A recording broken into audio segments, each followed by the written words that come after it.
Congo Trace TV. Congo Trace TV. Nde makambo. Na mapapa na mapapa. Eloko ezali.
Intérêt à Congo avant tout intérêt.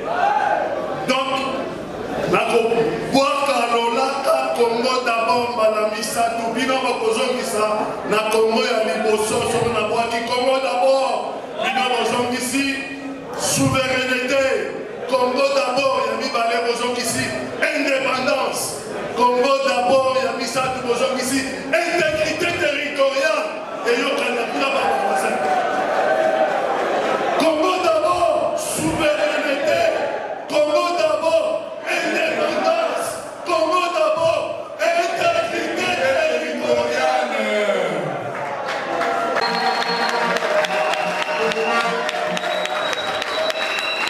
Na coordonnateur national et président du parti Les Transformateurs, PLT en sigle, Maître Toussaint Alon Loliki, Téléma, Maître Toussaint.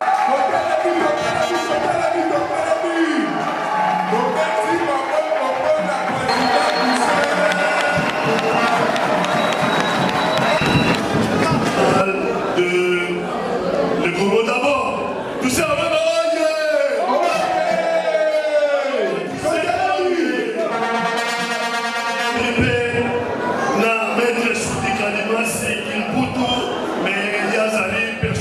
politique. Maître Asunga Balangani, Kishono. Kokina, wana mboka wana ngambe. Wana ngambe, pointe pas na bango. Bazali pe ekolo ngambe, azen baka. Wana azen baka. Kongo na ye, Taïla, Nage, Joaquim, président national du Congo.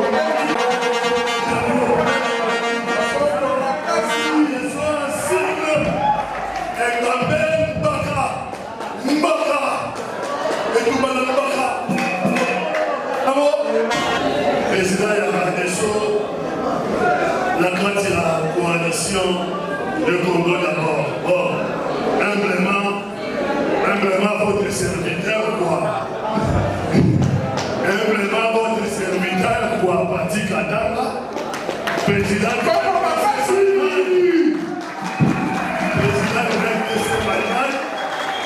merci beaucoup. Dans la coalition de Congo d'abord, Zambasala, voilà tout sauver Congo. Et la nuit, voilà Pascal Kubisati Kubasika, président national du parti.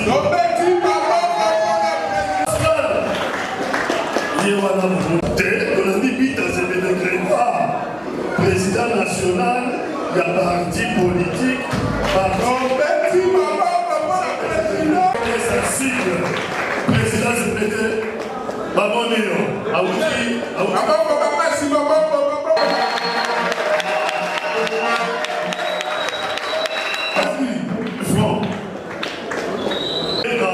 Docteur Patrick Baramalema, Ndekona biso ya Ndende, bakanga ye na Kagame, na kati bamema ye na boloko na mboka. Échange basoka, kabamwete kokangaki contre les Kagame. Mesdames et messieurs, membres de la conférence des présidents de la coalition des Congo d'Alors, camarades militantes et militants, mesdames et messieurs, distingués invités, je saisis l'occasion que m'offre cette adresse pour vous exprimer notre gratitude d'avoir accepté de nous accompagner par votre présence dans cette nouvelle initiative. Cette journée de présentation de notre coalition, les Congo d'abord, est plus qu'une simple cérémonie, mais augure une nouvelle mentalité politique qui désormais va nous caractériser dans notre combat politique contre tout système, comportement, individu qui empêche le développement de notre pays. Mesdames et messieurs, distingués invités, nous prenons la parole ici et maintenant dans un contexte politique caractérisé par l'agression de notre pays par le Rwanda, qui tente d'imposer aux Congolais que nous sommes une deuxième colonisation la plus sauvage, à l'instar de la colonisation belge. Face à cette situation très grave qui touche les fondements de notre existence en tant que nation, ne peut laisser aucun Congolais épris de traite et de justice indifférent. Nous avons pris notre responsabilité de mettre sur pied une organisation politique de combat dont la démarche est essentiellement axée sur l'installation du tribunal pénal international en République démocratique du Congo pour juger tous les crimes commis sur le sol congolais. Mesdames et messieurs, distingués invités, depuis l'accession de notre pays à l'indépendance, la courbe politique, dialectique et institutionnelle est toujours caractérisée par la répétition des égarements politiques, au centre desquels l'homme politique congolais est fondamentalement attaché aux intérêts égoïstes, au point de faire de la politique une source d'enrichissement illicite qu'un service. Mesdames et messieurs, distingués invités, alors que les valeurs morales et républicaines considérées comme vertu cardinales qui devraient en principe rassembler les Congolais autour d'un idéal à laisser la place aux intérêts privés qui minent et ruinent l'État. Les guerres et les rébellions qui se succèdent ont conduit à l'effondrement de l'État sans se préoccuper de la promotion des valeurs démocratiques et l'état de droit comme un socle de tout pouvoir. Mesdames et messieurs, distingués invités, 65 ans après l'indépendance, qu'avons-nous fait de la République démocratique du Congo? Où va la République démocratique du Congo à se brutalement déchirée, divisée par la quête effrénée du pouvoir pour le pouvoir? La fragmentation est profonde, à telle enseigne qu'il n'existe plus à ce jour un leader politique capable de déplacer les peuples pour fédérer le peuple congolais qui est obnubilé, enchevêtré, embrigadé et envoûté par la démagogie et le tribalisme. Mesdames et messieurs, la République démocratique du Congo ne changera sans un véritable éveil de conscience patriotique. Voilà pourquoi la coalition Les Congo d'abord est née pour promouvoir l'éveil des consciences à travers les valeurs comme la culture des biens qui s'oppose au mal, la culture du vrai qui s'oppose au faux, la culture de bonté qui s'oppose à ce qui est laid, la culture de la justice contre l'impunité et la culture de la bonne gouvernance contre la prédation. Mesdames et messieurs, distingués invités, comme nous l'avons bien dit si haut, la crise politique, elle est caractérisée, elle est liée à la mauvaise gouvernance de l'État qui remonte depuis 1960 jusqu'à ces jours. Jusqu'à ces jours, aujourd'hui, nous assistons à la déconfiture de l'État. Aucun respect pour la loi, l'émergence des intérêts privés au détriment de l'intérêt général, la corruption, un cancer qui annule tous les efforts du gouvernement. Malheureusement, les auteurs du chaos de la République démocratique du Congo sont recrutés parmi les leaders des partis et regroupements politiques. La culture de la méfiance, de l'exclusion envers ceux qui critiquent, au lieu de rechercher la compétence et le sérieux. Les gouvernements sont tous des figures dociles et inoffensives. L'intelligence et la vérité deviennent une menace et la compétence un danger. Cette situation place les autorités à demeurer prisonnières des apparences, alors que le pays descend vers l'abîme. Mesdames et messieurs, distingués invités, l'opposition politique est un service public de manière indirecte par son rôle de critiquer le gouvernement chaque fois que celui-ci se fourvoie pour corriger les erreurs et mieux travailler dans l'intérêt de notre pays, de les guillonner et de substituer régulièrement au gouvernement par les élections. L'opposition n'est pas l'ennemi du pouvoir. Elle contribue à animer la dialectique de la démocratie. Mesdames et messieurs, distingués invités, l'opposition congolaise qui devrait en principe constituer un élément d'équilibre pour tout pouvoir, elle n'arrive pas à jouer son rôle parce qu'elle est divisée, car elle n'a pas les mêmes intérêts. En sus, à cause des égos de certains leaders qui se considèrent comme une pesanteur sans appel. Mesdames et messieurs, distingués invités, le fait président Étienne Tshisekedi, de mémoire, grand leader de l'opposition de l'époque, avait en son temps fédéré autour de lui, même ses ennemis, car son objectif était le changement et pour l'intérêt de la République démocratique du Congo. Mesdames et messieurs,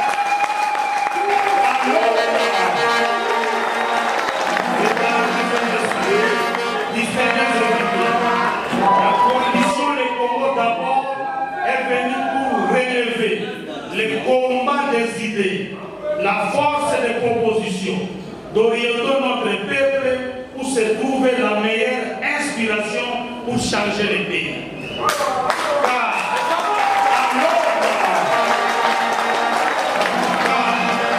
le plus important n'est pas d'être derrière un nom, connu soit-il, et ce qui importe, c'est que l'on propose pour la République. Mesdames et messieurs, distingués invités, s'agissant de la crise sécuritaire, la guerre d'agression perdue parce qu'il y a l'effondrement de l'État, tous les régimes qui se sont succédés au pouvoir depuis l'indépendance ont contribué à émietter l'État et ont favorisé l'émergence de l'empire des intérêts privés au profit de leur pouvoir. La construction d'une armée républicaine a été le moindre souci. L'État congolais a été infiltré jusqu'à la moelle épinière, au point de placer la République démocratique du Congo devant une grande montagne de puissance. La République n'est pas vaincue, mais elle est trahie par ses fils et filles. Mesdames et messieurs, distingués invités, La coalition des Congo d'abord condamne l'agression rwandaise, invite la jeunesse congolaise à dire non à une deuxième colonisation la plus sauvage.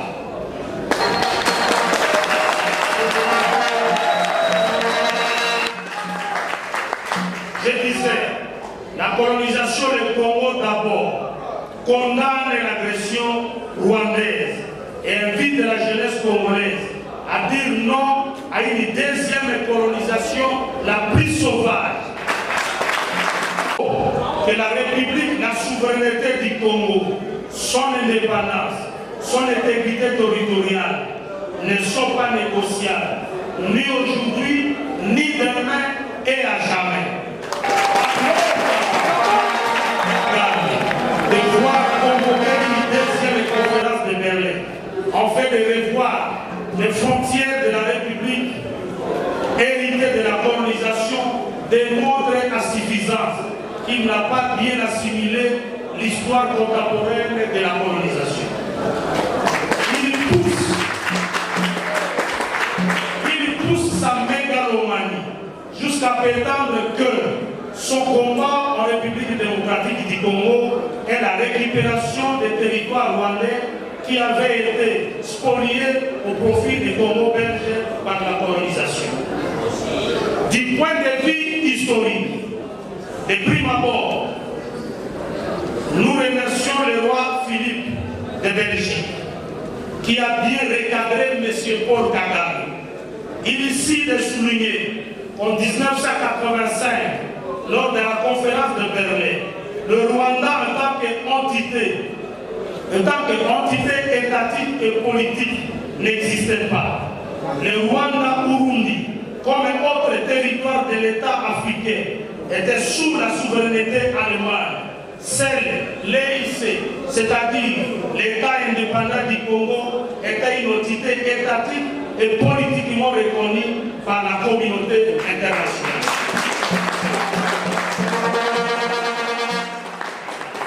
Après la Première Guerre mondiale, en 1985, le Rwanda et Burundi sont passés sous la protection, sous le protectorat belge. Et ces histoires, ces territoires annexés au Congo belge deviendront ensuite 7e province du Congo belge. Et donc, par conséquent, s'il y a un État qui doit réclamer les territoires à l'autre, c'est plutôt la République démocratique du Congo qui doit réclamer les territoires à l'autre. Mesdames et messieurs, les différents accords entre l'Allemagne et la Belgique fixant les frontières du Congo et de l'Est africain allemand sont consignés dans 4 instruments juridiques fondamentaux. Il s'agit de l'arrangement du 4 mai 1910, la convention de Bruxelles du 11 août 1910, la loi approbative du 4 juin 1911 et la loi et les différents protocoles d'exécution de 1911. Tous ces instruments juridiques incontestables explicitent et justifient la configuration actuelle de la République démocratique du Congo à travers ses frontières héritées de la colonisation. Le Rwanda, pays agresseur, est un membre des Nations Unies qui appuie les Nations Unies dans certaines opérations de métiers de la paix en Afrique.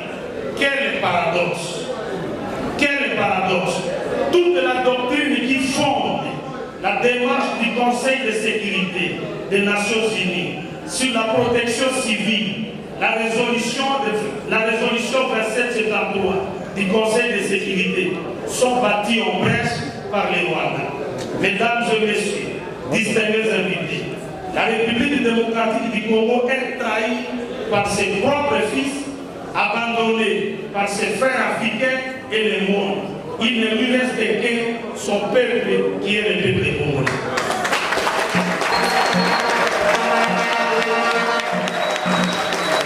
L'histoire politique des nations nous enseigne que jamais un peuple n'a été. Conduire une rébellion n'est pas un privilège éternel.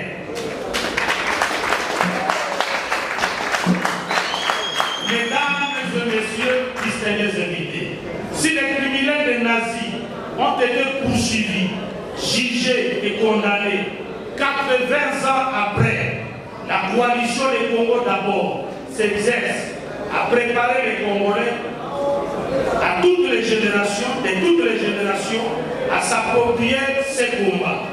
La coalition des Congo d'abord interpelle la communauté internationale que tous les crimes qui ont troublé l'ordre public international, à savoir pour les crimes des nazis, il y eut un tribunal de Nuremberg qui avait été institué par pour juger les criminels pour les crimes commis en Yougoslavie. Monsieur Milosevic fut condamné et emprisonné à La Haye et de là il trouva la mort. Pour l'assassinat du premier ministre libanais, Afik Hariri, il y a un tribunal pour les Beyrouth. Pour les génocides rwandais, qui a fait entre 700 et 800 000 morts, il y a eu un tribunal d'Arusha qui a jugé pendant 20 ans tous les criminels. Aujourd'hui encore, à travers certains pays européens, les Rwandais, auteurs de génocide, continuent à être jugés. Quid alors pour les crimes commis en République démocratique du Congo? Plus de 10 millions de morts décimés à l'est de notre pays depuis plus de 30 ans. Chiffre reconnu par M. Donald Trump, président des États-Unis. C'est une question d'équité vis-à-vis de la communauté internationale. Car les crimes commis en RDC touchent également l'ordre public international. Mesdames et messieurs, distingués invités, Patrice Emery Lumumba disait « Le Congo restera un et indivisible ».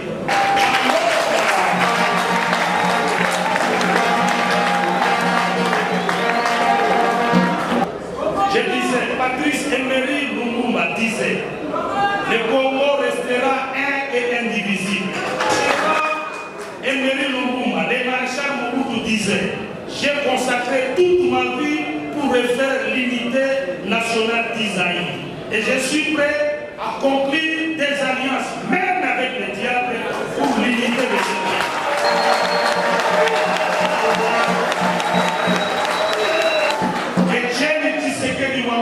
Thérèse Mémoire disait, sans le fondement d'un véritable état de droit, il n'y aura jamais de développement au Congo. Mesdames et messieurs, distingués invités, qu'avons-nous fait le testament de ces grands hommes pour que la République démocratique du Congo devienne ce qu'elle est aujourd'hui? Mesdames et messieurs, distingués invités, qu'avons-nous fait de la République démocratique du Congo 65 ans après l'indépendance? Où allons-nous avec la République démocratique du Congo 65 ans après? Que vive la République démocratique du Congo, que vive la démocratie, que vive la coalition du Congo.